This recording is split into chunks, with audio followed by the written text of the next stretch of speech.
L'ami égoïste, la véritable amitié est désintéressée. Qu'est-ce qui définit une véritable amitié? Est-ce la présence dans les moments de joie ou dans ceux de peine? Nous vivons dans un monde où les relations peuvent souvent sembler superficielles, basées sur l'intérêt plutôt que sur la sincérité. Mais lorsque les épreuves surgissent, les masques tombent, révélant la véritable nature de CS Amitié.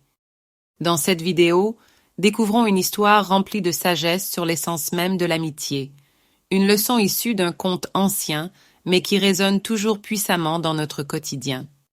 Un jour, un homme arriva devant la cour de l'empereur Akbar, profondément attristé. Il se plaignit à Akbar que son meilleur ami, celui qu'il considérait presque comme un frère, l'avait complètement abandonné dans un moment de besoin. Ayant rencontré des difficultés financières, cet homme s'était tourné vers cet ami pour obtenir de l'aide, mais fut rejeté sans même un regard en arrière. L'histoire de cet homme atteignit le cœur des spectateurs, mais c'est Birbal, le célèbre conseiller d'Akbar, qui décida d'intervenir. Avec son esprit vif et une grande sagesse, Birbal proposa de découvrir si cet ami était véritable ou simplement un égoïste. Birbal inventa un plan ingénieux. Il demanda à l'homme de rester discret pendant que lui-même faisait circuler une rumeur. L'homme avait découvert un trésor caché, une fortune immense. Rapidement, la nouvelle se répandit. L'ami qu'il avait abandonné, si absent auparavant, revint brusquement dans la vie de l'homme. Il se présenta avec enthousiasme, comme si rien ne s'était passé. Les actions de cet ami furent éloquentes. Face à cet intérêt soudain, Birbal exposa calmement la vérité devant la cour, déclarant « Un véritable ami reste fidèle dans les bons comme dans les mauvais moments. Ses intentions ne dépendent pas de ce qu'il peut tirer de vous. Un faux ami, au contraire, s'efface quand rien n'est à gagner, mais réapparaît lorsque des opportunités se présentent. » Cette déclaration frappa l'assistance, y compris l'empereur Akbar. Il réalisa à quel point la véritable amitié est rare et précieuse, un trésor bien plus grand que celui mentionné dans la rumeur. La leçon est claire. L'amitié sincère repose sur des bases solides de loyauté et de désintéressement, jamais sur des motivations égoïstes. Mais cette histoire va au-delà d'un simple conte moral. Elle nous invite à une introspection profonde sur le type d'amitié que nous vivons et cultivons dans nos vies quotidiennes. Prenons un moment pour réfléchir. Combien de nos relations sont basées sur un amour sincère et une loyauté indéfectible? Une vraie amitié est celle qui, comme un phare, reste allumée dans la tempête. Lorsque nous faisons face à des moments difficiles, ceux qui restent à nos côtés, qui tendent la main non pas pour prendre mais pour donner, sont ces amis que nous devons chérir. Dans un monde souvent rempli d'incertitudes, l'amitié peut être un refuge, une source de force et d'encouragement. Mais, tout comme dans l'histoire, de telles relations ne sont pas toujours évidentes. Elles demandent du temps, de la patience et une vigilance face aux intentions des autres.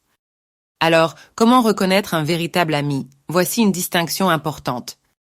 Un faux ami est souvent motivé par ce qu'il peut obtenir de vous. Il disparaît dans vos moments de besoin, mais revient lorsque tout va bien pour lui. Un vrai ami, lui, est constant.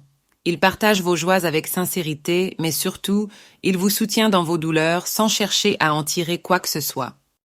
Dans nos relations, il est crucial de prêter attention aux comportements qui entourent les moments difficiles.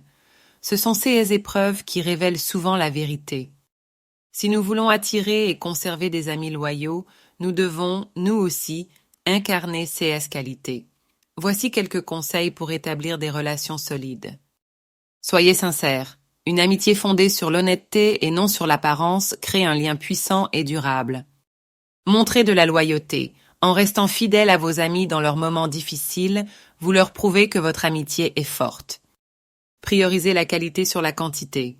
Avoir peu d'amis fiables est bien plus précieux que d'être entouré de relations superficielles. Communiquez vos intentions. Soyez transparent et honnête pour éviter qu'un malentendu ne brise une amitié précieuse. Malheureusement, il n'est pas toujours évident d'identifier un faux ami avant qu'un incident ne survienne. Pour vous protéger, apprenez à reconnaître les signes d'égoïsme. Un ami qui s'intéresse toujours à ce que vous pouvez donner sans jamais rendre est un signal d'alarme. Ne donnez pas continuellement de votre énergie à des personnes qui ne montrent pas de réciprocité. Votre temps est précieux, et il mérite d'être consacré aux relations qui nourrissent votre âme et non à celles qui l'épuisent. Aujourd'hui, les relations sont souvent façonnées par la vitesse des interactions numériques. Les amis virtuels peuvent parfois paraître nombreux, mais combien seraient réellement là si une difficulté surgissait? Ce conte nous rappelle que la valeur d'une amitié ne réside pas dans le nombre de contacts que nous accumulons, mais dans la profondeur de nos connexions. Investissez du temps dans des relations en personne. Créez des moments significatifs avec ceux qui partagent les mêmes valeurs. C'est dans la simplicité d'un geste authentique que réside toute la beauté d'une véritable amitié. Avoir un véritable ami, c'est comme posséder une ancre dans l'océan de la vie. 6 personnes enrichissent nos cœurs, nous poussent à devenir meilleurs et restent à nos côtés contre vent et marée. Mais cela commence aussi par nous-mêmes. Devenons cette ancre pour quelqu'un d'autre, une présence sur laquelle les autres peuvent compter. L'histoire de Birbal nous enseigne que l'amitié n'est pas une transaction, mais un don réciproque. À la fin de la journée, les richesses matérielles se dissipent, mais une amitié authentique reste gravée dans nos cœurs. Alors, posez-vous cette question. Que disent vos relations actuelles sur vous? Entourez-vous de ceux qui vous élèvent et faites de votre rôle d'ami une priorité. Pour conclure, souvenons-nous de ceci. Une véritable amitié, comme un trésor, ne s'obtient qu'avec honnêteté, patience et amour. Les tests de la vie révèlent nos vrais alliés, alors chérissons-les et nourrissons ces relations précieuses. Et vous? Qui sont les amis qui, aujourd'hui, rendent votre vie meilleure? Prenez un moment pour les apprécier, pour leur dire qu'ils comptent. Et surtout, n'oubliez pas d'être ce type d'ami pour quelqu'un d'autre, car c'est là que réside la vraie richesse. L'amitié véritable est comme une lumière dans l'obscurité, elle vous guide quand tout semble perdu.